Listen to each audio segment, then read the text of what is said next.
Halo, saya Romo Gandhi. Kita ketemu lagi dalam Cerita Mogan. Teman-teman terkasih, hari ini kita memperingati peringatan wajib Santo Leo Agung, seorang paus dan juga pujangga gereja. Dan kita akan merenungi Injil Lukas 17, 20 sampai dengan 25. Sekali peristiwa, orang-orang Farisi bertanya kepada Yesus, "Kapan kerajaan Allah datang?" Yesus menjawab, "Kerajaan Allah datang tanpa tanda-tanda lahiriah. Tidak dapat dikatakan, lihat, ia ada di sini atau ia ada di sana. Sebab sesungguhnya kerajaan Allah sudah ada di tengah-tengahmu." Yesus berkata kepada para murid, "Akan datang waktunya, kalian ingin melihat salah satu hari Anak Manusia itu, tetapi kalian tidak akan melihatnya. Orang akan berkata kepadamu, lihat, dia ada di sana, lihat, dia ada di sini. Tetapi jangan kalian pergi ke situ, jangan kalian ikut. Sebab seperti kilat memancar dari ujung langit yang satu ke ujung langit yang lain, demikian pula lah halnya Anak Manusia pada hari kedatangannya kelak. Tetapi ia harus menanggung banyak penderitaan dahulu dan ditolak oleh angkatan ini." Teman-teman terkasih dalam Kristus, banyak orang gemar untuk menafsirkan kemahakuasaan Tuhan dengan peristiwa alam yang terjadi, seperti gempa bumi atau tsunami. Bencana-bencana besar semacam itu ditafsirkan sebagai tindakan atau perbuatan Tuhan, atau bahkan tanda bahwa Ia akan segera hadir. Dan hal itu jugalah yang ditanyakan orang-orang Farisi kepada Yesus dalam Injil Lukas hari ini.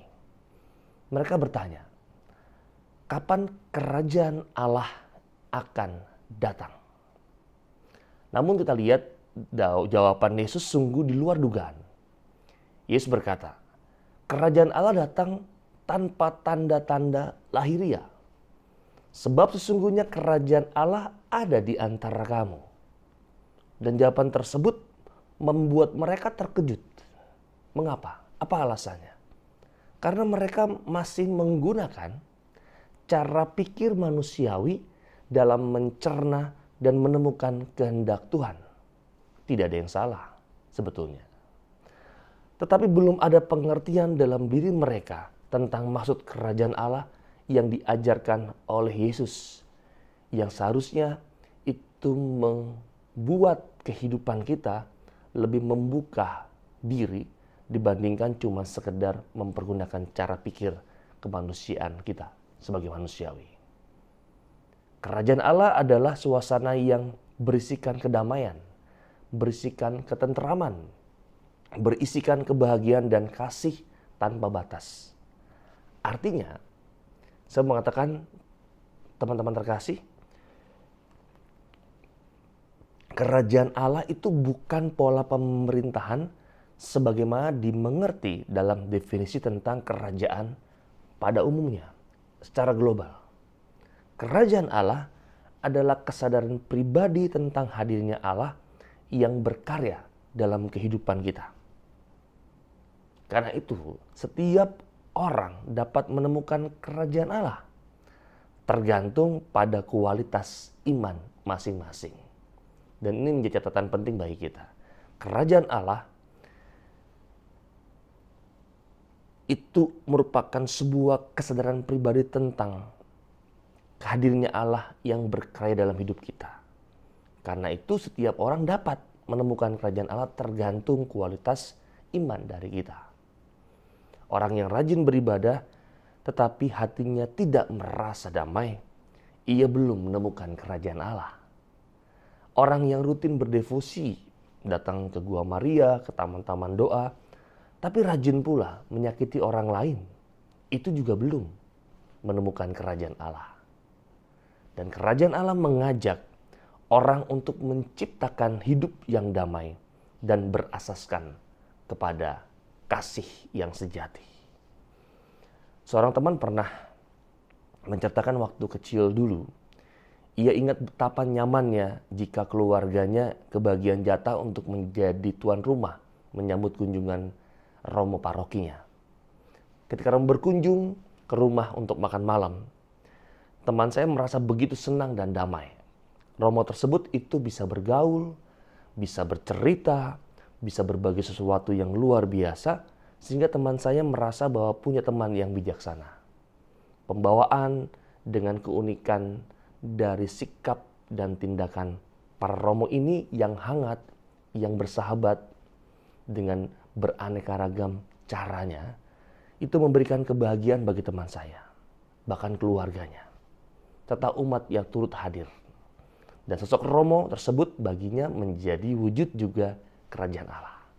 Maka teman-teman terkasih, kerajaan Allah bukan hanya berorientasi pada diri sendiri, melainkan juga berciri sosial. Mengapa? Sebab dengan mengusahakan hadirnya, menghadirkan keadaan Allah, tentu dibangun juga kehendak untuk berbagi. Tidak ada orang baik yang menyimpan kebaikan untuk dirinya sendiri. Tidak ada orang baik yang menyimpan kebaikan untuk dirinya sendiri. Orang baik selalu berusaha melakukan kebaikan setiap ada kesempatan. Dan Yesus guru kita adalah salah satu contohnya. Dengan kehadiran Yesus di dunia, banyak orang itu menerima berkat yang melimpah. Banyak orang yang dipulihkan, sampai akhirnya semua orang diselamatkan melalui wafat dan kebangkitannya. Karena itu Yesus adalah tanda hadirnya kerajaan Allah. Dia sudah hadir di tengah-tengah kita, asalkan kita sungguh membuka hati dengan iman yang baik. Iman memampukan kita untuk memahami suasana damai, suasana bahagia dan tentram yang semua itu berasal dari Tuhan sendiri. Maka saya teringat dengan sebuah istilah Latin yang mengatakan ubi caritas et amor Deus ibi est, di mana ada cinta kasih, hadirlah Tuhan. Maka kalau kita mengacu pada bacaan Injil hari ini, Yesus sang sumber kasih menegaskan bahwa kerajaan Allah ada di antara kita. Dan makna ini sungguh real, aktual, dan kontekstual jika kita juga selalu hidup dalam kasih, karena Allah menjadi hadir dan meraja secara nyata melalui diri kita. Maka hal ini mengundang dan menantang kita untuk berjuang menjadi apa? Citra Allah. Citra Allah yang hidup, cerminan, dan gambaran dari figur Allah yang penuh kasih. Implikasinya apa teman-teman terkasih? Pikiran, tindakan, ucapan, dan tingkah laku kita benar-benar harus penuh dengan kasih dan bisa menghadirkan keselamatan dan yang ditawarkan Allah. Bukan berbagi gosipan, tapi penghiburan. Bukan berbagi cacian, tapi pujian. Dan kita diajak untuk menjadi altar Kristus, Kristus yang lain.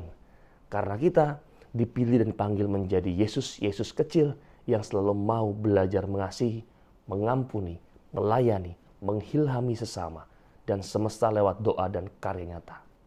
Yang peka pada tanda-tanda kehadiran Allah lewat perjumpaan konkret dengan sesama dan semesta. Yang berani mengubah hal-hal buruk menjadi baik. Yang marah menjadi ramah. Yang berantem menjadi berteman. Yang malas menjadi salam. Yang capek menjadi cakep. Maka sudahkah kita menjadi tanda hadirnya Allah yang hidup? Tempat aku nampakkan damai Allah lewat doa, ucapan, dan juga karya nyata kita. Ini yang kita renungkan hari ini teman-teman terkasih. Maka selamat menjalani hari ini dengan baik. Semoga kita juga bisa menjadi pribadi-pribadi yang menampakkan tanda. Tempat aku nampakkan damai Allah lewat sikap, doa, ucapan kita kepada teman-teman kita semua yang hadir. Kita memohon berkat untuk semua perjalanan hidup kita yang mau kita upayakan hari ini. Tundukkan kepala. Tuhan bersamamu dan bersama rohmu. Berkat Allah melimpah untuk kita semua yang ada di sini. Keluarga kita, orang-orang yang kita kasih dan cintai dimanapun mereka berada. Terlebih sungguh itu segala usaha-usaha baik yang mau kita upayakan dalam hidup ini selalu dilindungi, dibimbing, dan diberkati oleh Allah yang Maha Kuasa, Bapa dan Putra dan Roh Kudus. Amin. Ketemu lagi dan kita yang berikutnya yang juga tidak kalah menarik. Saya Romo Gandhi. Dadah.